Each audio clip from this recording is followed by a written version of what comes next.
여러분은 하나님의 나라를 어떻게 이해하고 계십니까?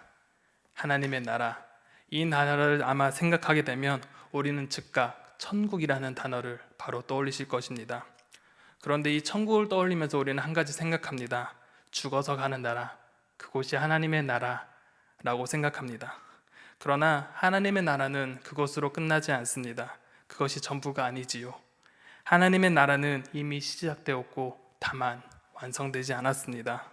하나님의 나라는 하나님께서 이 다스리시는 나라인데 이미 예수 그리스도께서 이 땅에 오심으로 이미 시작되었고 최종 완성될 날, 그날을 소망하며 우리는 이 하나님의 나라를 경험할 수 있습니다. 그런데 우리는 여전히 이 하나님의 나라를 죽어서 가는 나라로 오해합니다. 그런데 이런 오해는 우리만의 문제가 아니었습니다. 2000년 전에도 유대인들도 바리새인들도 이 하나님의 나라를 오해했고 정작 이 시작된 하나님의 나라를 보지 못했고 경험하지 못했습니다. 20절 상반절에는 바리새인들이 예수님께 묻습니다. 바리새인들이 하나님의 나라가 어느 때에 임하니까 묻거늘 하고 기록되어져 있습니다. 바리새인들과 이 유대인들은 이 하나님의 나라가 오기를 매우 갈망했습니다. 그런데 그들은 하나님의 나라에 대한 갈망을 했지만 그들은 정작 오해했습니다. 이 하나님의 나라를 제대로 알지 못했습니다. 유대인과 바리새인들이 생각하는 이 하나님의 나라는 로마의 식민 생활에서부터 독립시키는 이 정치적인 이 통치를 생각했습니다. 그러니 하나님의 나라는 이 로마가 붕괴됨으로써 자유함을 얻는, 이것은 눈에 보이는 이러한 하나님의 나라를 생각했습니다. 그렇기에 유대인과 바리새인들은 그들은 하나님의 나라에 임할 그 징조만을 찾고 있었습니다. 그러나 그것은 진정한 하나님의 나라가 아닙니다. 정작 하나님의 나라를 모르고 하나님의 나라를 기다리는 이 바리새인들을 향하여서 오늘 예수님께서는 그 때가 아닌 바로 하나님의 나라 이 실체에 대해서 먼저 알려주십니다. 예수님께서는 20절에서 21절에 이렇게 대답하십니다. 예수께서 대답하여 이르시되 하나님의 나라는 볼 수 있게 임하는 것이 아니요 또 여기 있다 저기 있다고 또 못하리니 하나님의 나라는 너희 안에 있느니라 라고 답하십니다. 하나님의 나라는 너희가 생각하는 것 그런 것이 아니라 바로 너희 안에 있다고 말씀하십니다. 너희 안에 있다. 이 몇 가지 해석들이 있지만 그 중에서 이 너희 안에 있다는 것은 바로 너희 가운데 있다는 이야기입니다. 하나님의 나라가 바리새인들 안에 있다는 것이 아니라 이 하나님의 나라는 너희 가운데, 이 세상 가운데 있다고 말씀하시는 것입니다. 하나님의 나라는 하나님의 통치가 이루어지는 것, 하나님이 다스리시는 나라, 그것이 바로 하나님의 나라입니다. 하나님의 나라는 예수 그리스도께서 이 땅에 오심으로 시작되었습니다. 말씀이신 예수님께서 이 땅에 오심으로 하나님의 말씀이 우리 가운데 임하였습니다. 그리고 이 말씀을 믿으며 의지할 때 하나님의 말씀이 우리 삶 가운데 펼쳐집니다. 그리고 우리의 삶이 이 하나님 말씀이 우리의 삶을 주관해 나가십니다. 하나님의 말씀이 내 삶 가운데 펼쳐지고 말씀이 내 삶을 주관할 때 하나님의 나라를 경험할 수 있게 되는 것입니다. 그런데 이 바리새인들은 예수 그리스도를 통해 펼쳐진 이 하나님의 말씀을 받아들이지 못했습니다. 그들 마음속에 하나님의 말씀이 제대로 펼쳐지지 않으니 그들은 하나님의 나라를 볼 수도 없고 경험할 수도 없었던 것입니다. 그러니 눈을 떴으나 보지 못하였고 눈앞에 펼쳐졌으나 그것을 경험하지 못하였던 것입니다. 우리 또한 그렇습니다.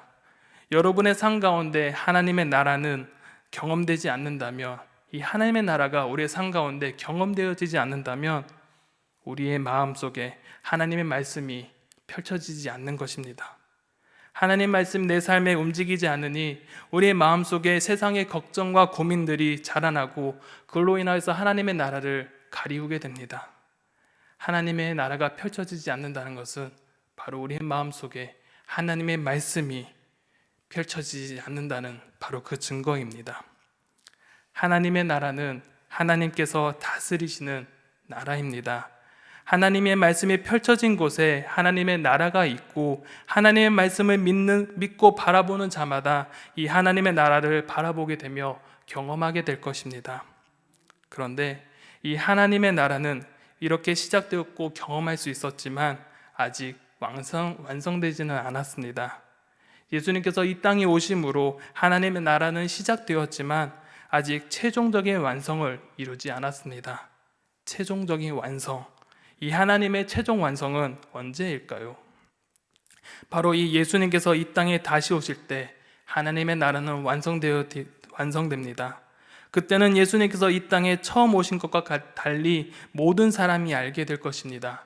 누구나 보편적으로 이 땅에 예수님께서 다시 오심을 알게 될 것입니다. 그리고 예수님께서 다시 오심으로 그를 믿으며 하나님의 나라를 경험하고 있는 자들에게는 이 완전한 하나님의 나라를 보게 되고 경험하게 될 것입니다. 반대로 그렇지 못한 사람들, 하나님의 나라와 이 하나님 말씀에 무관심한 자들은 이 날은 심판의 날이 될 것입니다. 종말의 때 믿음의 사람들은 구원의 날이고 그렇지 않는 자들에게는 심판의 날이 될 것입니다. 이러한 예수 그리스도의 재림, 하나님의 나라의 완성을 예수님께서는 제자들을 향해 다음과 같이 가르쳐 주십니다. 22절입니다. 또 제자들에게 이르시되 때가 이르리니 너희가 인자의 날 하루를 보고자 하되 보지 못하리라. 예수님께서는 제자들에게 이 인자의 날 하루를 보기를 원하지만 보지 못할 것이라고 말씀하십니다. 왜 그럴까요? 정말 예수 그리스도께서 이 땅에 다시 오시는 날은 제자들은 갈망하고 사람들이 갈망한다고 이 하나님의 나라가 오는 것이 아닙니다. 그 날은 오직 하나님께서 결정하시기 때문입니다. 하나님의 나라의 주권은 하나님께 있기에 모든 것이 하나님의 뜻대로 이루어지는 그런 나라입니다. 그리고 그 날이 오려면 먼저 선행되어야 될 것이 있습니다. 바로 예수님께서 십자가에 달려 죽으시는 그 사건이 먼저 선행되어져야 됩니다. 25절에 이렇게 말씀하십니다. 그러나 그가 먼저 많은 고난을 받으며 이 세대에게 버림받아야 할지니라 라고 말씀하십니다. 인자의 날, 하나님의 나라의 완성을 위해서는 먼저 선행되어야 될 것이 바로 이 예수 그리스도께서 고난받는 것, 이 세대, 그 세대 사람들로부터 거부를 당하는 것입니다. 예수님께서 우리의 죄를 담당하시기 위해 이 땅에 오셨고 이를 통해 하나님의 나라가 시작되었습니다. 그리고 그의 죽으심과 부활하심, 그리고 승천으로 이어질 것이고 이 예수님께서 다시 심판과 구원의 주로 이 땅에 다시 오실 것입니다. 그런데 예수님께서 이 땅에 다시 오실 때는 예수님의 초림과 전혀 다른 방법으로 오시게 될 것입니다. 24절입니다. 번개가 하늘 아래 이쪽에서 번쩍이어 하늘 아래 저쪽까지 비친 같이 인자도 자기 날에 그러하리라. 예수께서 이 땅에 처음 오셨을 때와 달리 이 재림의 때는 모든 사람이 알 수 있도록 공개적이며 또한 순식간에 오실 것입니다. 번개가 내릴 때 하늘이 번쩍이고 빛이 비칩니다. 그리고 순식간에 이 땅으로 떨어집니다. 그러나 이 현상은 모든 사람들이 볼 수 있습니다. 심판자로 구원자로 오시는 이 예수님의 재림은 초림과 같이 일부 사람에게만 보여지는 것이 아니라 모든 사람이 알 수 있도록 이 땅에 오신다고 말씀하십니다. 그렇기에 23절과 같이 다른 사람들이 저기에 예수님이 있다, 저기에 예수님, 재림의 예수가 저기에 있다고 말할 때 우리는 그 소리가 들린다면 단호히 무시하고 거절할 필요가 있습니다. 그들은 모두 가짜이기 때문입니다. 그렇기에 마지막 날 예수님께서 이 땅에 다시 오셨을 때 어떤 일이 과연 일어나게 되는 것일까요? 바로 구원과 심판이 있습니다. 이는 노아와 롯대와 동일합니다. 26절에서 30절에는 이렇게 말씀하십니다. 노아의 때에 된 것과 같이 인자의 때에도 그러하리라. 노아가 방주에 들어가던 날까지 사람들이 먹고 마시고 장가들고 시집가더니 홍수가 나서 그들을 다 멸망시켰으며 또 롯의 때와 같으리니 사람들이 먹고 마시고 사고 팔고 심고 집을 짓더니 롯이 소돔에서 나가던 날에 하늘에서부터 불과 유황이 비오듯 하여 그들을 멸망시켰느니라. 인자가 나타난 날에도 이러하리라. 아멘. 노아와 롯 이야기를 여러분 너무나 잘 아실 것입니다. 홍수와 소돔 고모라 이야기, 우린 너무나 익히 잘 알고 있는 그 심판의 모습입니다. 인자가 나타나는 날, 예수께서 이 땅에 다시 오실 때에 이 노아와 롯의 이 사건과 같이 하나님의 심판이 동반된다는 것을 말씀하십니다. 예수님께서 이 땅에 다시 오실 때 노아와 가족과 이 롯의 가족이 구원을 받았던 것처럼 동시에 버림받고 유기되고 심판받는 자들이 있을 것입니다. 심판받는 사람, 여기는 어떤 사람일까요? 예수님은 단지 죄를 지은 사람을 심판한다고 말씀하지 않으셨습니다. 오늘 말씀에서는 이 심판받는 사람들의 행동이 기록되어져 있습니다. 27절에 보면 그들의 행동이 먹고 마시고 장가들고 시집가더니 라고 묘사합니다. 그리고 28절에서는 사람들이 먹고 마시고 사고 팔고 심고 집을 짓더니 라고 기록합니다. 이들의 삶의 모습을 보면 어떠하십니까? 먹고 마시는 것, 결혼하는 것, 사고 팔고 집을 짓는 행위, 우리는 너무나 일상에서 일어나는 평범한 일상의 행동들입니다. 이러한 행동은 누구나 보편적으로 살아가는 그냥 기본적인 행위입니다. 그런데 이러한 일상생활에서 살아가는 사람이 왜 심판이 임하느냐? 근데 또 중요한 것은 더 나아가서 이러한 일상생활을 같이 하는 사람인데 한 사람은 구원받고 한 사람은 심판받는다고 또 말씀하십니다. 이 34절 35절에 이렇게 기록되어져 있습니다. 내가 너희에게 이르노니 그 밤에 둘이 한자리에 누워 있음에 하나는 데려감을 얻고 하나는 버려둠을 당할 것이요 두 여자가 함께 맷돌을 갈고 있음에 하나는 데려감을 얻고 하나는 버려둠을 당할 것이니라. 같은 생활을 하는 사람들, 같이 누워 잠자는 사람 중에 또한 함께 맷돌을 갈고 있는 사람의 행위, 같은 행동을 하는데 누구는 하나님의 선택을 받았고 누구는 하나님께 버림받는 심판을 받게 됩니다. 그런데 예수님은 이것을 죄의 심판이라고 말씀하시면 되시 그렇게 말씀하지 않으시고 바로 일상생활을 하는 이들의 행동을 말씀하시는 그 이유와 그 강조점이 무엇에 있을까요? 그 이유는 32절, 33절에서 찾을 수 있습니다. 롯의 철을 기억하라. 무릇 자기의 목숨을 보존하고자 하는 자는 잃을 것이요 잃는 자는 살리리라. 아멘. 예수님은 심판받는 이들을 향하여서 이 재앙이 자신들에게 덮칠 때까지 일상적인 일과 쾌락에 빠져서 당면한 관심 넘어 있는 것을 전혀 생각하지 않은 채 이 자급자족, 자기 만족으로만 삶을 계획하고 결정하면서 앞에 올 일들을 무시하며 살았다고 그들 가운데 말씀하시는 것입니다. 자기가 이 땅에서 풍요롭게 살고 자기의 삶을 영위하려고 노력하지만 정작 이 하나님의 나라, 인자의 날, 이 재림의 때는 잊어버리고 살아왔던 것입니다. 다시 말해 그들의 삶에는 이 하나님의 나라에 대한 관심은 잊어버리고 살았고 자신의 삶과 자기의 나라를 위해 살아왔던 것입니다. 자신의 생명을 보존하기 위해 그들은 아둥바둥하며 살았습니다. 그러나 실상은 자신의 생명들을 잃어버리는 결과를 나타내고 맙니다. 반대로 이 하나님의 나라를 바라보며 그 나라를 추구하며 살아가는 이들은 이 생명을 보존받는다고 말씀하십니다. 하나님의 나라를 추구하는 삶은 바로 이 자기의 생명과 자기 자신의 삶을 잃는 것 같이 보이지만 실상은 이 생명을 살리고 보존하는 길입니다. 하나님의 말씀이 그의 삶 가운데 펼쳐지고 우리의 삶의 주권이 내가 아니라 하나님께 드리워질 때 우리의 삶 속에서는 하나님의 나라가 펼쳐지게 됩니다. 내가 죽고 주가 사는 삶, 나의 주권은 없어지고 하나님의 주권이 사는 삶을 살아갈 때에 그의 삶은 구원이고 그의 삶은 생명이 되어집니다.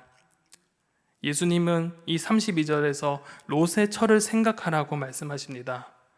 롯의 처는 이 소돔과 고모라의 이 심판의 날에 구원받고 선택받은 사람이었습니다. 그런데 그녀의 결말은 어떠합니까? 소금 기둥이 되어져 버렸습니다. 구원의 자리, 구원의 대열에 있었음에도 뒤를 돌아봄으로써 심판을 받게 되었던 것입니다. 롯의 아내는 자신의 삶과 이 땅의 풍요로움에 그의 발목이 붙잡혔던 것입니다. 그 마음속에 하나님의 통치가 있지 아니하고 자신의 삶의 중심이 되었기에 결국에는 하나님의 나라가 아닌 이 심판의 땅에 놓이게 된 것입니다. 롯의 아내는 비록 구원의 대열이 있었지만 이 땅의 재물과 이 땅의 안락함에 여전히 사로잡혀 있었기에 그의 자리는 심판의 자리가 되었습니다. 예수님께서 이 땅에 다시 오실 때 심판은 반드시 존재합니다. 37절에서 예수님께서 죽음이 있는 곳에 독수리가 모이느니라 라고 말씀하십니다. 이 죽은 시체가 있는 곳에 반드시 독수리가 모이고 이 독수리가 죽은 시체를 뜯어먹는 것과 같이 예수님의 재림의 때에 심판받는 죄인이 있는 곳이라면 어느 곳에 있든지 그 심판은 시행될 것입니다. 그렇게 우리는 마지막 때에 우리의 신앙이 변치 않도록 우리는 애를 써야 합니다. 이 땅의 것에 목숨을 걸고 살아가는 것이 아니라 하나님의 나라를 위해 하나님의 나라의 통치가 우리의 삶 가운데 이루어질 수 있도록 우리는 노력해야 합니다. 하나님께서 우리의 삶을 통치하시도록 하나님의 말씀이 우리의 삶을 이끌어 가시도록 나의 삶의 주권들을 내려놓아야 합니다. 세상의 것을 되돌아보는 것이 아니라 하나님의 나라를 바라보는 이들을 향하여서 이 하나님은 영원한 생명을 주시고 그 생명을 보존해 주시겠다고 약속하십니다. 사랑하는 성도 여러분, 우리의 삶 가운데 하나님의 나라가 펼쳐지고 있습니까? 또한 우리는 하나님의 나라의 완성과 이 하나님께서 이 땅에 다시 오심을 소망하고 계십니까? 우리의 삶 가운데 하나님의 말씀, 이 하나님의 통치가 여러분 삶 가운데 함께 하시길 소망합니다. 여러분의 삶에 하나님의 말씀이 이루어지고 여러분의 삶에 하나님의 나라가 경험되어져서 여러분을 통해 하나님의 나라가 많은 이들에게 보여지고 전달되어지길 원합니다. 비록 세상이 어렵고 힘들고 하루를 살아가는 것이 버거운 우리의 현실이지만은 하나님의 나라를 바라보며 이 나라를 소망하며 나아갈 때 하나님께서는 우리에게 참된 위로와 쉼과 힘을 허락해 주실 것입니다. 하나님의 나라는 시작되었습니다. 또한 하나님의 말씀을 믿는 이들에게는 이 하나님의 나라를 경험하게 하셨습니다. 그리고 그 속에 살아가는 이들에게 마지막 날은 심판의 날이지만 그 속에 살아가는 이들에게 이 마지막 날은 심판의 날이 아닌 바로 이 구원의 날임을 예수님께서 우리 가운데 말씀해 주십니다. 그렇기에 우리는 이 날을 소망할 수 있게 되었습니다. 우리는 이 사실을 잊지 않았으면 좋겠습니다. 이 사실을 여러분의 삶 가운데 마음속에 품고 살아가시길 소망합니다. 이 땅의 많은 유혹 속에서도 이 하나님의 나라를 바라보시기 바랍니다. 주님의 말씀대로 살아가며 하나님의 나라를 경험하며 그 속에서 하나님께서 주시는 의의와 평강과 희락을 누리시기를 간절히 소망합니다. 이 시간 우리가